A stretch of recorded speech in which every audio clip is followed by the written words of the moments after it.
Well, hello there, and welcome to this episode of The Terri Cole Show that I want to start with a question.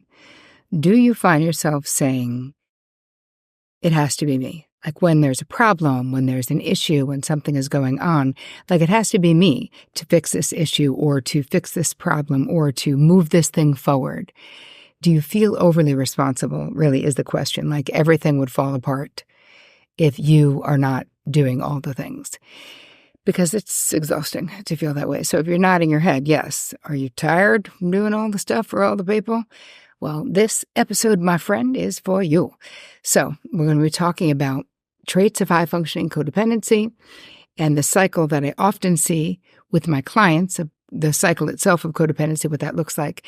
And you will leave this episode, this video, with a better understanding of yourself and your behaviors that you might want to shift so that you're not carrying so much weight in your life. So, if you don't know me, my name is Terri Cole. I'm a licensed psychotherapist. I'm a relationship expert, and I'm the author of Boundary Boss, the Boundary Boss Workbook, and my brand new book called Too Much. And this comes out October 15th, but pre-orders are happening right now. Go to hfcbook.com. Before we get started, if you happen to be new to my channel, introduce yourself in the comments because we are very friendly. Make sure that you subscribe. I'll say it again.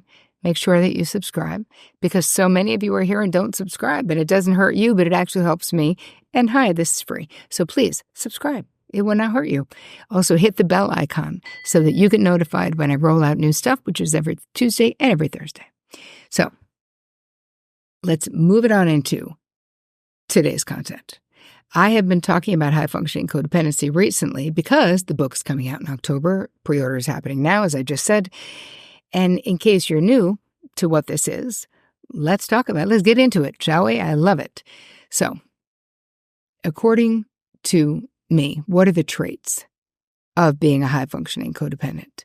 Well, number one trait is you being overly invested in the feeling states, the outcomes, circumstances, relationships, financial situation, all of it, of the people in your life to the detriment of your own internal peace or your own well-being in some way. I get a lot of pushback when I talk about this particular trait because people go, well, I'm just nice. I'm just loving. I'm just kind. What's wrong with that, And here's the thing, nothing's wrong with that. But if you can't not do it, it isn't that.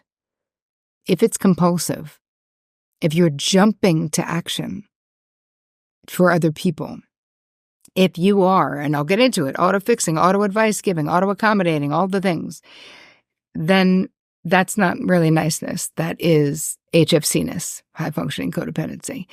You probably make it look easy, right? Other qualities of this is, we're good at making it look easy, but inside you might be feeling exhausted or resentful or burnt out.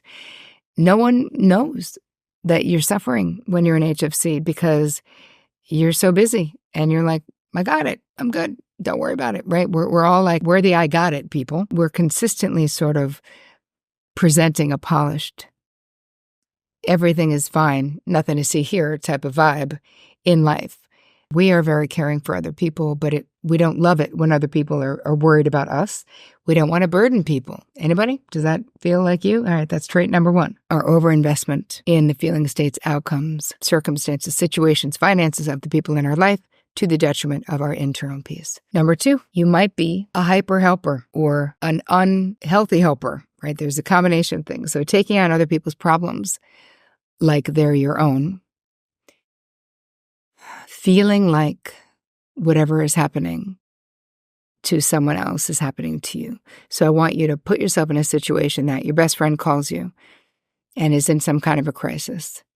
How quickly does that crisis become yours? I'm not saying how quickly are you concerned.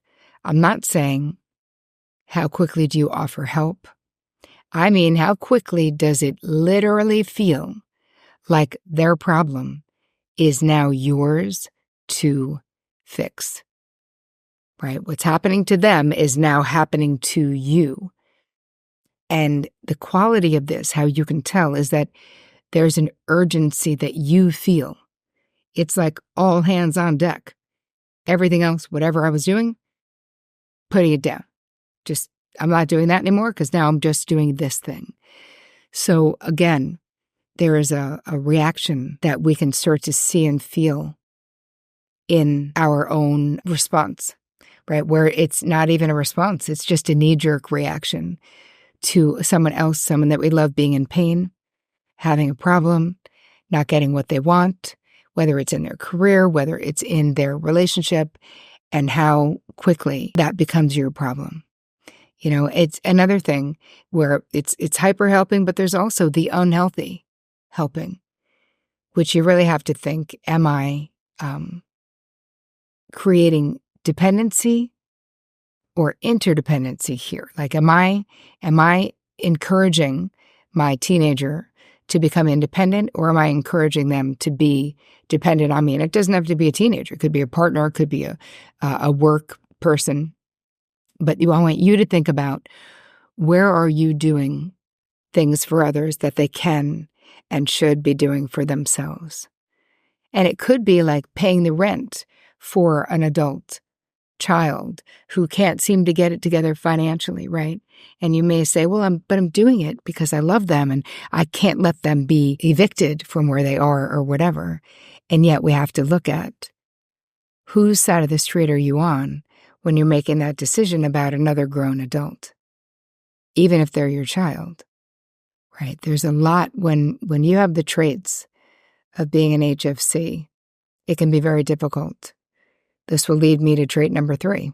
Why don't we do it? Which is, you have disordered boundaries. You're outwardly focused a lot on what other people need and want, which makes it difficult for you to establish and maintain your own boundaries, because we're doing things so much of the time because it's about others. We're focused on others. I actually had a client, and I share this story in the book, who was such a high-functioning codependent, because she was so high-functioning. She was a lawyer.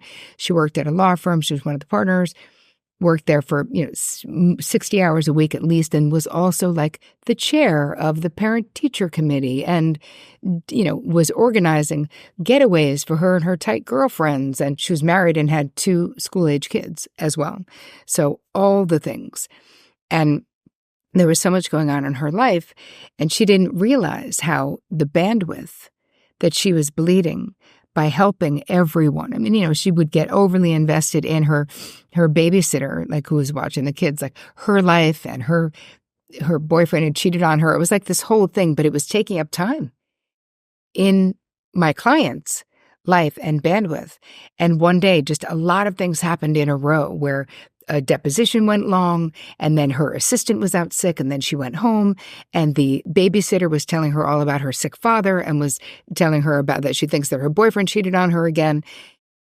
And Andrea, jumped into fix-it mode for all the things, and was telling her, how she could help her father and what she thinks she should do about her boyfriend. And all of a sudden, she couldn't breathe.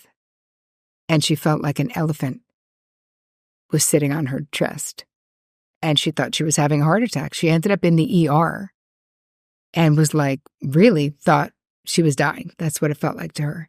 And so she texted me right before our meeting on that Wednesday and said, something came up. I can't make it today. I'll tell you next week. So when I saw her the next week, I was like, what was that about? And she went on to tell me the story. And then the doctor said to her, have you ever had a panic attack before? And she was so offended. She was so pissed. She was like, what? No way, man. This is like an elephant sitting on my chest. This shit is not a panic attack.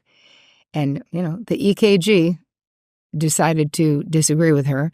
There was nothing wrong with her heart, but there was something wrong with the amount that she was doing and giving and feeling and getting involved in. It was too much. And even though she couldn't see that, her body was telling a totally different story about what was going on. And so that gave us a place to start, where I could introduce the high-functioning codependency concept to her, even though at first she was very resistant, saying she wasn't codependent. Because again, a lot of times people think of codependency as weakness, or you have to be involved with an alcoholic. That's what she said. She's like, I'm not involved with an alcoholic. I'm like, hello? That's not the only form of codependency. But that was the beginning of us being able to get to the work that I needed to do with her, right? Because if you can't recognize yourself in the problem, how are you going to get to a solution? Which is what needed to happen for us. So her disordered boundaries, in a way, looked like doing things for others that they can and should be doing for themselves. More than her being trampled on, she was kind of the trampler. And this is what I have to say is really hard for HFCs to admit because it's painful. The fourth trait is you ignore, minimize, or deny problems, especially when it has to do with you. So a lot of times we could be conflict avoidant. You might say like, hey, I don't want to make a big deal out of nothing. Or you make excuses for the other person's behavior. But another part of our high functioning ways and why this brings a problem is because we're sort of always willing to fix the problem immediately. So car breaks down, partner says, I'm already running late and the car's broken. What are we going to do, right? And you immediately say, oh, you take the truck, I'll call an Uber, right? You immediately fix the problem. And the problem with this, of course, is that eventually we get angry, makes us feel bitter and taken advantage of when we do too much, for too many, for too long. But again, there's a compulsiveness to this behavior. So I never talk about curing high-functioning codependency. I talk about helping you get into recovery from these ingrained and habituated behaviors. Because that is how it goes. There's no curing it, but we can change our behaviors. And with that one, you have to slow down, right? So instead of just making excuses for others, we have to get honest about how we feel. So we stop minimizing. And then we also have to stop making excuses for other people's behavior or justifying their behavior because of our fear. And in the book, which you can get right now, you can pre-order, it's hfcbook.com. I walk you through the process of, so how do we change this? Well, we have to learn to get better at being honest about what's going on for us instead of being so outwardly focused on others. Trait number 5, self-sacrificing and self-abandoning. We are so good at so many things and we're very capable. So we don't feel like we need a lot. We're not worried about that. We're worried that everything runs smoothly. We want to make sure everyone else has what they need. Eventually, this behavior, though, really burns you out, makes you resentful. It's a one-way ticket, kind of, to better land, if I'm being honest. There's really no other stops on that train, as I like to say, because not resting, not filling up your own cup, not considering yourself, is not sustainable for life. And a lot of times the women I see in my practice, they've been doing it for a really, really long time. And they're effing exhausted from it. And I see a cycle. The cycle I've observed, right? So I'll tie it all together with the cycle, is that people go from giving way too many for all the things. I don't know a better way to say it, you guys. This is just how it is. Too many for too many people, situations, and circumstances, too many. And then suddenly they smash directly into a wall. And after burnout, they're like, I have no to give anybody for anything. Like the pendulum really does swing. And I really do see that there a lot of times the burning out piece, the bashing into the wall piece, it coincides with perimenopause and menopause. Because we're just so sick of this shit. Like, we don't have the bandwidth because now we're dealing with and this is not everyone. Listen, you can be in HFC and not be in menopause, right? It's not that.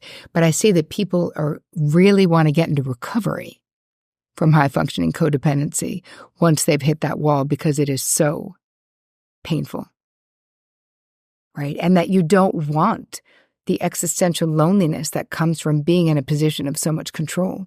Because really, what is it? Codependency itself is an overt or covert bid to control other people's outcomes. I mean, it just is. That is what it is. And it is exhausting. And so we need to move from this experience of doing just too much to taking care of ourselves, prioritizing what we need, what we want, what we desire. It's just so important. And the thing is, no one else can do it for us. This is the problem, is that no one else can do it for us. So what do we do? Like, what is the comeback from that experience? Well, the reality is that we have to do what's right for us, right? We have to know what are our wants, needs, desires. What is my preference? How do I feel about whatever it is? Because so much of the time we don't do that, right? We care about what other people feel. I would say to my clients, like, how do you feel about whatever the thing is? And they would all say, I just want peace. I just don't want there to be any problems. I just don't want there to be any issues. But we can't go through life. Like, it's not going to be the life that you want it to be if your highest value is avoiding conflict. I understand it. I don't love it. It's not my fave, but that can't be your main thing in life. It just doesn't work. Codependency itself, the reason why I want to talk about it is that I want to make sure that you guys are not suffering in silence and that you're able to understand that all of the minimizing problems, being outwardly focused, self-sacrificing, self-abandoning, being exhausted, is that it can change. So you can shift towards more mutuality in your relationships. You can allow people in. The whole, end of the book is all about surrendering and allowing others to add value to your life, right? What do healthy relationships look like, right? Showing up and not overpromising or not doing more than your share, getting things done, following through and keeping your word to yourself too, not just other people. That if you say, I'm not going to work on the weekends, you don't. If you say, I'm going to take a day off, you do. If you say, I'm going to start meditating, even if it's 2 minutes in the morning for myself, you actually prioritize that. So a big part of the book talks about self-consideration because I feel like self-love and self-care get so confusing.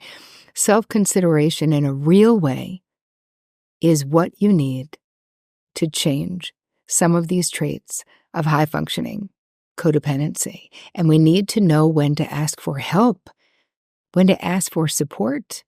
So I'm going to give you some of those tips will be in the guide. Just go to terricole.com/guide. And if you haven't pre-ordered the book, please do. Just go to hfcbook.com. I can't wait to see you. I hope I see you in all the places that we're going. Yes, please. Come to New York. I would love to see you there. And then I'm going to be doing something in the end of October, I think, in LA. So come see me. I would love to squish you in person. In the meantime, I hope that this episode on high-functioning codependency added value to your life. I so appreciate you being in my crew. And as always, take care of you.